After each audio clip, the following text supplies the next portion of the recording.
Every day, multiple times a day, you may turn on a lamp or the TV or perhaps run your vacuum. And you probably don't give any thought to where the electricity comes from. It travels to your house from a series of power lines, but what about before that? Where does it originate? The answer to that question could soon change for many in San Diego County. That's because of a very bulky term, community choice aggregation. And there's a big political battle brewing over it, which we'll get to.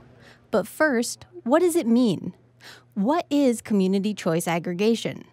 Right now, San Diego Gas and Electric provides power through its system of lines and wires to every city in San Diego County. SDG&E buys the electricity from a variety of sources, including natural gas plants, hydroelectric dams, and wind turbine farms. Community choice aggregation is a different kind of energy program. If a city goes with community choice, power would still go through SDG&E's grid, and your electric bill would still come from SDG&E. The big difference is that the city would make the decisions about where to buy its energy from instead of SDG&E. This allows cities to have more control over how much of their energy comes from renewable sources, which theoretically would help them reach a goal of using 100% renewable energy.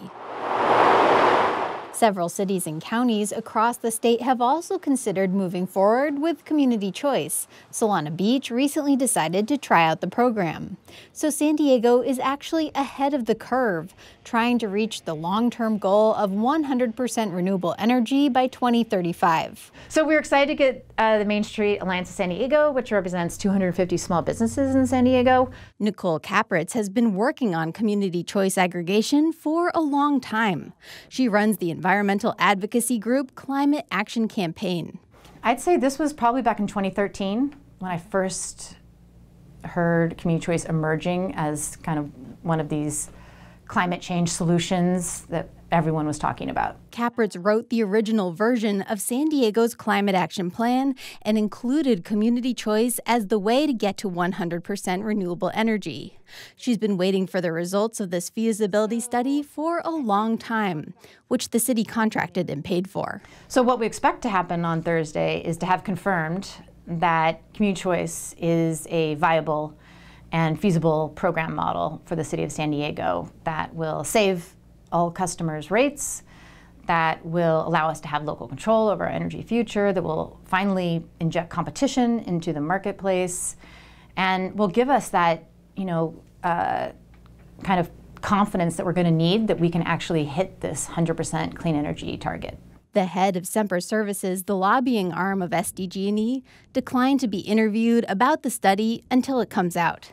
Kapritz says once the results are public, she expects to spend the next 4 months battling with the utility to convince residents community choice is the way to go. Unfortunately, in our mind, our utility has decided to fight the city's decision to potentially move forward with an alternative energy program model, and they are expending a lot of resources and funds to fight this. At the same time, the city is considering other options for how to reach the 100% renewable energy goal.